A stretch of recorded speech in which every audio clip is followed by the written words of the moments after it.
back of the head. And the function really is visual. But that is not the main job of that part. This is where we feel the touch, the perception of touch, or maybe even manipulation of objects, and understanding also happens in that area of the brain. Then you've got directly the back of the brain, or a lot of people sometimes call the cerebral.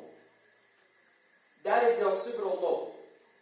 The occipital lobe, which is also back of the head, that is the vision. That's the part of the brain that is responsible for vision, for seeing. So our vision is actually coming from the back. And there are some YouTube videos that you can see if you're interested in this stuff. And it's amazing how Allah subhanahu wa ta'ala put all these together. We look at a place, we see an image. That image we think is seen here, but it's actually being controlled from the back. So that's the occipital lobe. Then you've got the temporal lobe. The temporal lobe is on the side, on the two sides here. And that temporal lobe is what is responsible for hearing, memory acquisition, visual perceptions as well, categorization of objects. So if you've got a number of things here, you know the difference. Okay, this is water, this is table. Okay, that part is responsible for that. Then you've got the brain stem. The brain stem connects to the your spinal cord, and it actually is responsible for the breathing and heart rate and sweating and blood pressure. This is what's known as the automatic nervous system. Then finally we got the cerebellum.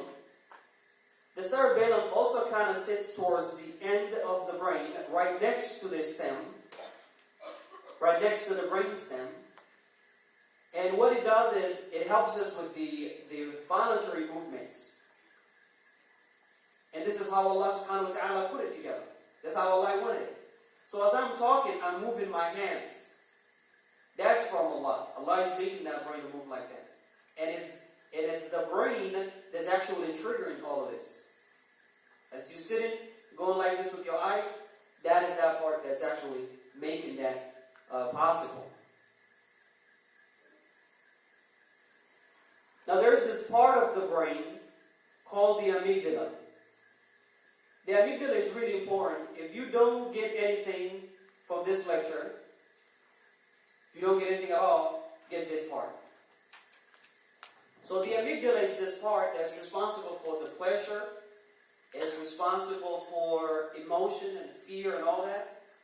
And it's actually situated right above the hypothalamus. And the hypothalamus is also another area which we're not going to go into today. I would encourage you to definitely go ahead and do more research on it. But it sits right up above that. And the shape of the amygdala, its structure at least, is like an almond.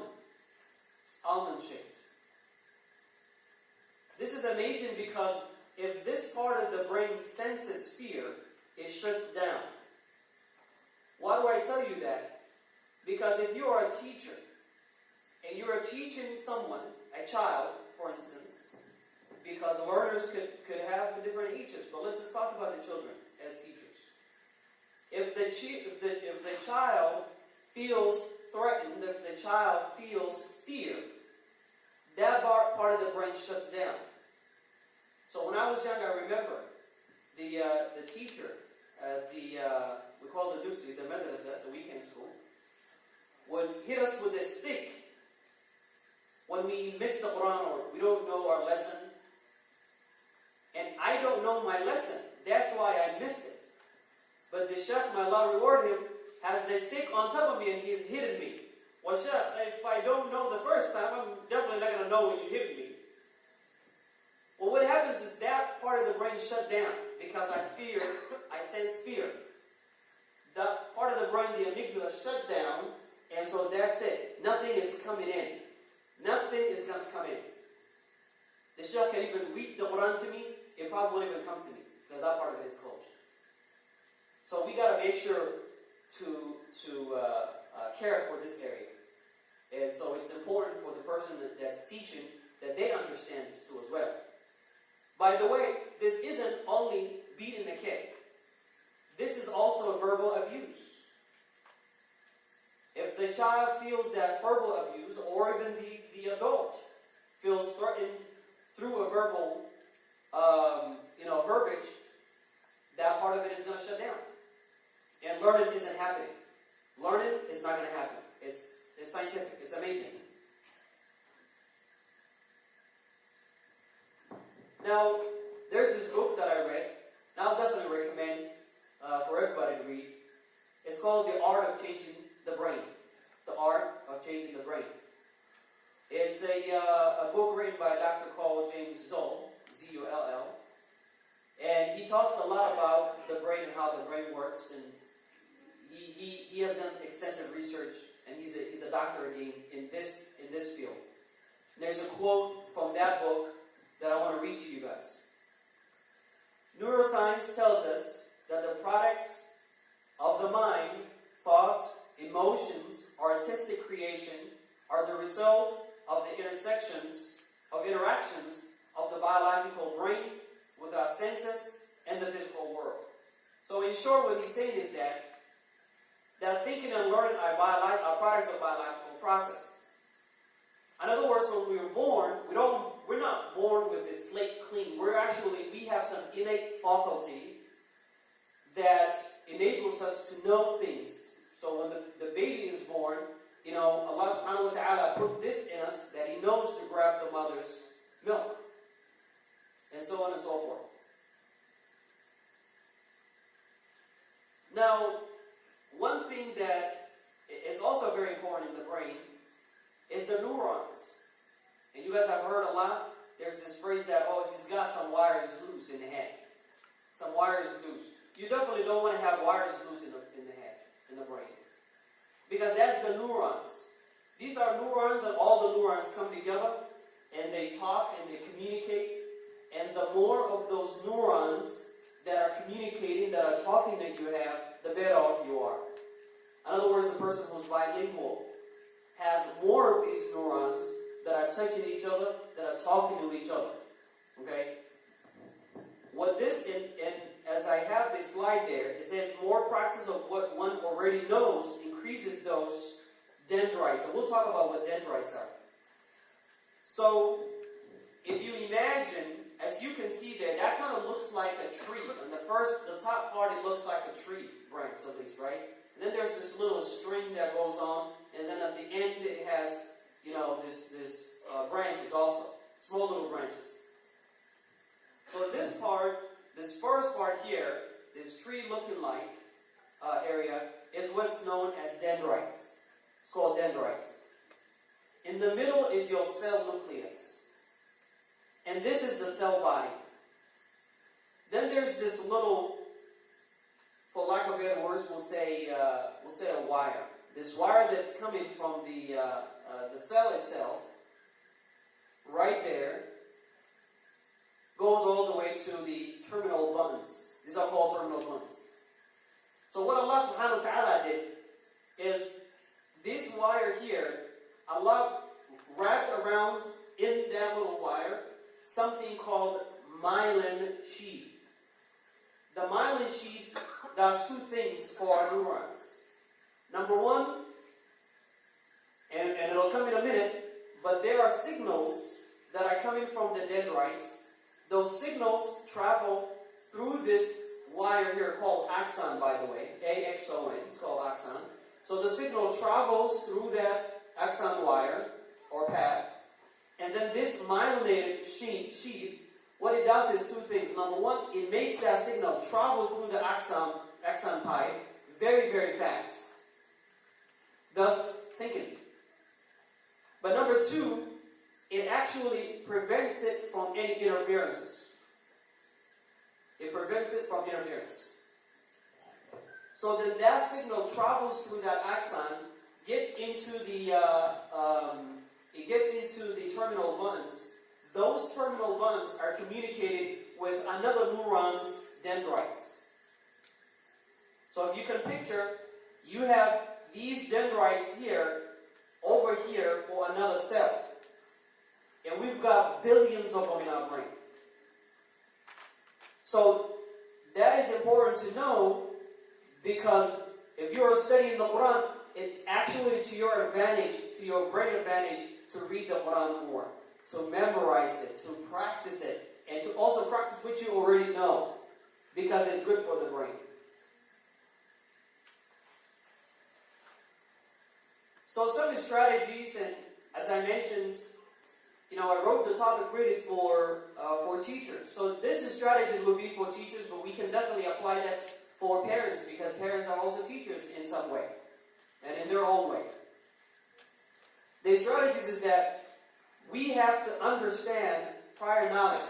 So if I'm a teacher and a child is enrolled into the school, or a student is enrolled into the school, then it's upon me to understand that child's prior knowledge. Where is the child coming from? What kind of educational background do they have? What about their parents? So I know now how to tailor my teachings to that child to be very effective.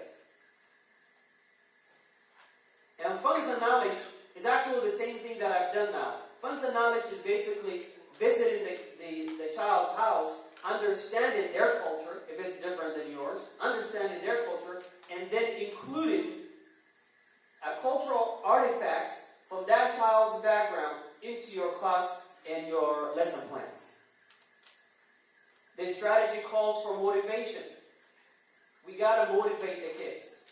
The kids have to be motivated. Extrinsic or intrinsic. Any way you can motivate, positively motivate that child or that learner, that should happen. Because it's just this amygdala that feels the pressure, the pleasure, and it opens up, and then we can learn. We also have to create homes that are conducive to learning. One of the things I say is that we should have libraries for our homes.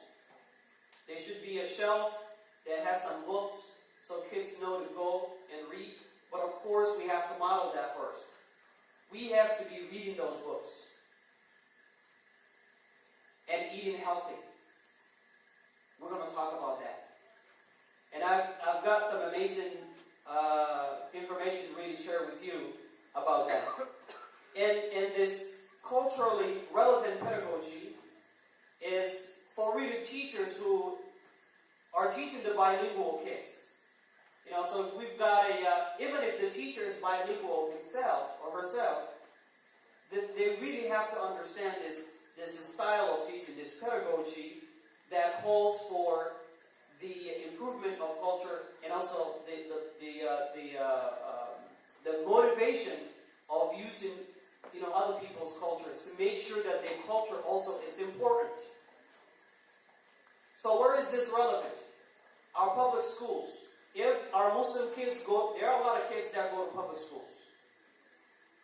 That teacher at the public school can maybe find out a little bit about Islam, and he can integrate that lesson into his lesson plan. And so our kids who are unfortunately going to non-Muslim schools, the public schools, can now at least appreciate a little bit about their deen. Or they'll at least have that feeling that, oh, great, my religion is also important. So that is really going to be relevant for those people. I know the kids that go to this school, they're very lucky, alhamdulillah. May Allah subhanahu wa ta'ala make it easy for us to come together to have schools like this, so our kids can always hear about Islam. I mean,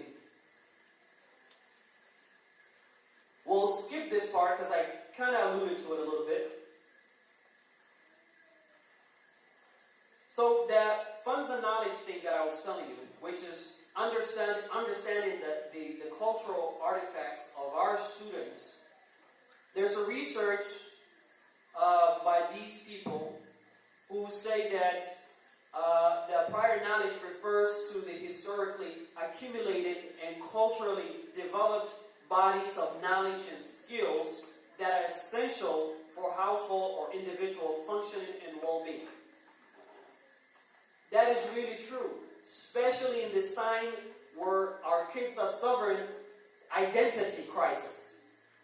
They really suffer an identity crisis. And I shouldn't even say our kids, not only our kids, also adults are, unfortunately, because of lack of their understanding of Islam. Would you brothers let me know if I'm going over my time? So as a teacher, funds and knowledge is one way to help you connect with your students, is basically what it is. In the multicultural teaching, which is really big in this country, it's really, really big, and there's this huge, really war that is going on about the schools that are being closed, and the neighborhoods that those schools are in, and the qualifications of the teachers, and all that. So, in the multicultural teaching, and I'm reading the second bullet point there, culture is an identity, so incorporating the students' identities into the classroom settings is a great importance. It really is. When it comes to motivation, there's this amazing story that I always tell. Happened here in Seattle. The disconnection between the child and the parent. It was a summer day. A father comes home, sees his child playing with other kids. It's only 8 p.m. He gets so furious. He told his son, "You're out here 8 o'clock, 8 p.m. I dare you come into the house." The kid took that seriously and didn't come home. The father then just went into his house, did what he had to do. The sun went down. Sun goes down around 9 o'clock. The sun goes down. The child is still nowhere to be seen. And the only person that's worried about that child is the mother. The mother then says, "Where is my child?" The father doesn't care. So you can't help but to think, what is it about this child that a father can speak like that and the kid would take it literally? There must be something going on at the home, and the type of behavior that the father was setting up that caused this child to understand that his dad meant business. His dad was serious. That something really bad was going to happen to him. Anyways, they called the police. The police had searched the kid. They found him on one of them landscape trucks. The kid was sleeping there. They found him maybe around 11, 12 o'clock. So when it comes to that, it really, if maybe that father was upset because the kid wasn't learning. And by the way, scientific research shows that the kids are always learning. Learning is always taking place. Learning is always taking place. It may be not taking place in your terms, but it is taking place. So as teachers, we need to keep that patience with the kids, with our learners. We got to keep that patience with them. And there was this story that I read with one of our scholars, and unfortunately I can't remember. But the student was difficult. The student was very difficult, would not learn anything at all. And his teacher was finding a way to motivate the kid. And so he couldn't. But alhamdulillah, the teacher, who was also